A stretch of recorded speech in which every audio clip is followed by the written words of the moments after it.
Go or public relations po. What do you mean? Yeah, oh my God. O, dito ko kumuha. May angulo pa talaga ang lola. Dito ilaw yun. Anong public relations?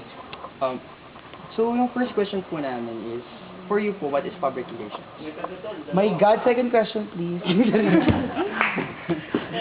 Ito yung public relations. Talaga yung meaning? Para po sa inyo. Para po sa inyo. Public relations.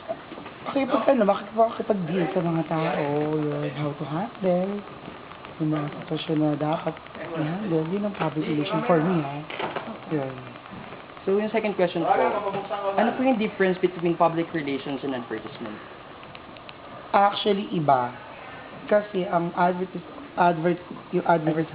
advertising, chuchuchu, ano yan ya, kumbaga parang visual yan, not like sa public relation, ikaw talaga ang involved. Ikaw yun, by verbal. Pero pag, kapag dyan sa, visual lang yan, through action lang. Dinideliver na yung gusto lang sabihin through action. Pinapanood. Not like dun sa dun sa, ano ulit? Advertisement. Hindi, I mean, dun sa kabila, Public relations. Public relations. ikaw talaga mismo. Ikaw yung magsasabi, ikaw magkakamad ka ano yung sabihin, gano'n.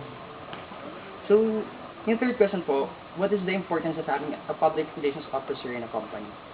Just, sorry. Bakit importante? Opo, yung public relations. Ay, kailangan. Kumbaga sa isang gobyerno, walang speaker, diba? So, ikaw yung haharap. Kumbaga sa hotel, ikaw yung front desk.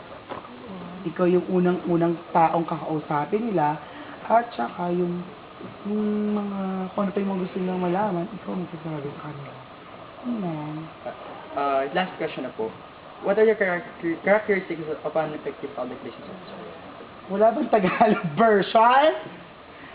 Karen, ano? Characteristics po. Na isang, Public Para relation maging effective officer. public relations. I think para sa akin hindi mo kailangan masyadong matalino.